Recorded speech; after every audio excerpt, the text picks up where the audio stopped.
My name is Darrell Steinberg. I'm President Pro Tem of the California State Senate, and I'm also the author of the 2007 landmark law, which I didn't do alone, by the way, SB 375, which says that California must grow, but it will grow in a sustainable way and grow with a real connection between climate change, land use planning, and transportation planning. And it's already beginning to transform the planning landscape in California. That history is important because it's part of what brings us here today. And I look forward to introducing Mayor Quan and all of the other guests behind me, some of who you are going to hear from in a few minutes. But look, the news keeps getting worse when it comes to our climate.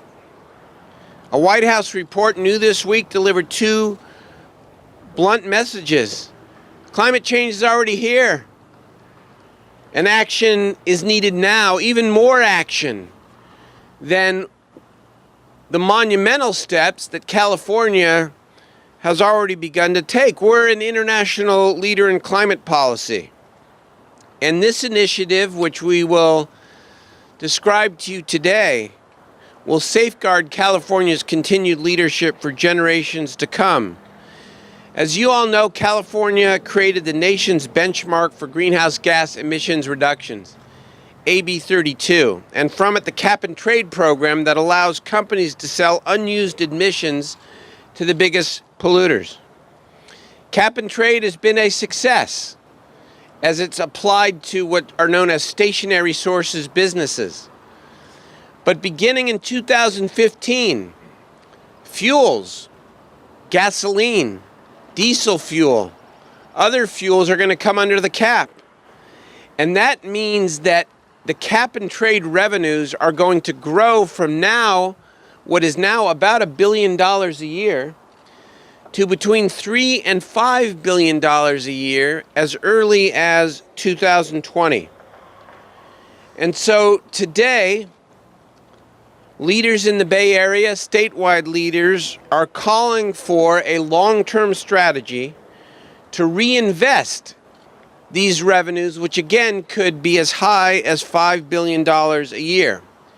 Without a long-term strategy, a couple things will happen. Every year in Sacramento, there will be, an unorganized race to see who can get most of the money in a given year. See it all the time. It won't be necessarily coherent and it won't necessarily be effective. But more than that, if we don't invest these dollars in the broad way that we suggest here today, the Californians who suffer disproportionately from pollution, our low-income communities, will continue to be forgotten.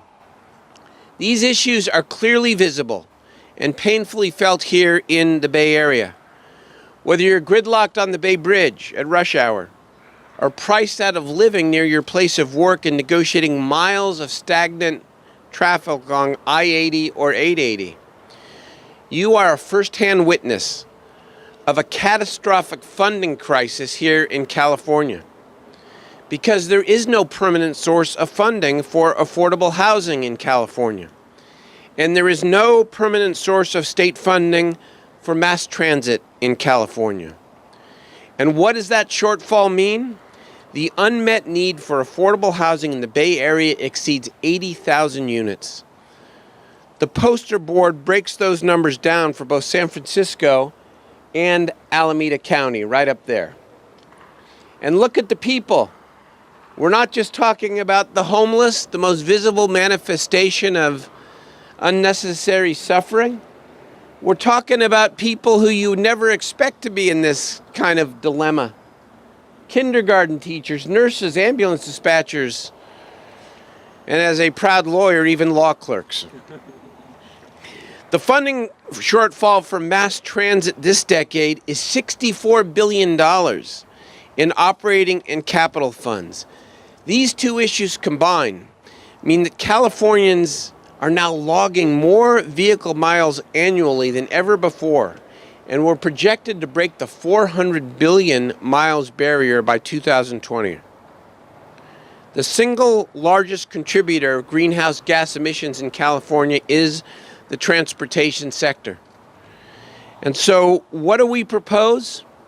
We propose that the state, in this year's budget, meaning the next several weeks, that we pass a long-term investment strategy for how to spend these cap-and-trade funds with permanent sources of funding for public transportation, for public transit, for affordable housing, and for sustainable communities, in addition to a number of other categories, alternative fuel vehicles, and incentivizing new green businesses.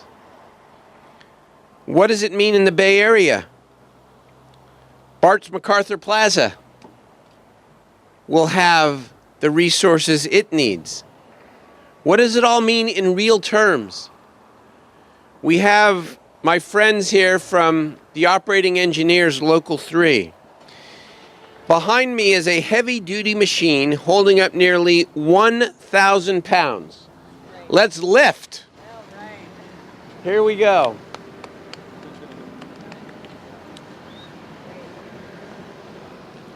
Those nearly 1,000 pounds, 972 to be exact, represent the volume of harmful emissions, carbon dioxide, removed from the Bay Area each and every day, thanks alone to the 108 affordable housing units being built here at MacArthur Station. Think about what we could do with billions of dollars of funding for transit and affordable housing. Think about how many CO2 emissions we can reduce, and it's not a choice. We have to do it. Building homes near viable mass transit and commerce, smart, sustainable growth dramatically reduces emissions. Our strategy will build communities like this across the Bay Area and throughout the entire state. As the legislature in Sacramento builds on its most ambitious and productive 2 years in recent history, and I say that with pride and with foundation, implementing this long-term investment strategy of cap-and-trade funds would be a huge victory for the economy, for employment, and for California. Before I turn the podium over to the mayor and to others, I want to acknowledge the people who are standing behind me who have been such a crucial part of this coalition. You know, we just passed the laws, and the laws to me are a piece of paper unless and until they're implemented in a way that brings the law to life. And so I'm thrilled that David Armijo, the general manager of AC Transit, is here. Mark Kyle, my friend from Operating Engineers Local 3, and his colleagues who build the infrastructure. Matt Vandersluys from Greenbelt Alliance, Robert Stevenson, the senior project manager at Bridge, the developers responsible for the project. And finally, and maybe most important, the people who don't always get the recognition, the affordable housing residents from Oakland. Mamie Lincoln, William Jackson, who I had the chance to meet earlier, Francine Williams, who are willing to share their stories with you afterwards about what affordable housing has done in their lives and in the broader community. Without further ado, let me introduce the great mayor of the city of Oakland who champions this very kind of approach, Oakland Mayor Jean Quan. Thank you. Thank you. Thanks, Daryl. Thank you, Daryl. Let's give Daryl Steinberg a really big applause, particularly people here. We know that he's been one of the strongest voices for affordable housing and for smart or sustainable growth. And I have to say, when I was a rookie mayor, one of my first fights was within the League of Cities to get support for 375 that has gone on to become a national model. And it's basically smart planning. That is, let's put housing where public transportation is. Let's not continue to sprawl out and take over our fields and our open spaces. And more importantly, let's provide public transportation in the big cities where people live. And it's the part of why Oakland is so livable. The fact that we have been keeping up with affordable housing and the fact that we've been building and we're planning, if you Remember my State of the City, I said we're going to build a second 10K, and this time it would be along the transit corridors. This is an important part of it. 600 new homes, of which we're trying to figure out the percentage, about 15 to 20% will be affordable, so that we can grow new housing for young people who are coming over in big numbers from San Francisco, but at the same time make sure that local people have good and decent housing. And that's what's key to this. In my plan, I call for 25% of all the new housing to be affordable. This would be critical for making that happen, because right now there is no funding source for affordable housing from the state that's ongoing and sustainable. And this will change our ability to plan fair and equitable cities for the whole remaining of this century. It is absolutely critical. It's also steady funding so that we can plan our housing in a real way. We in Oakland have decided 25%, and recently ABAG also said that when we get our cap and trade share, that we will put 25% of the cap and trade funds for affordable housing. And I know there's a little difference between the governor's and the Senate Pro Tem's numbers, but we want to work as hard as we can to get as many affordable housing units in. It's not just fair to our community, but it's important for the planet.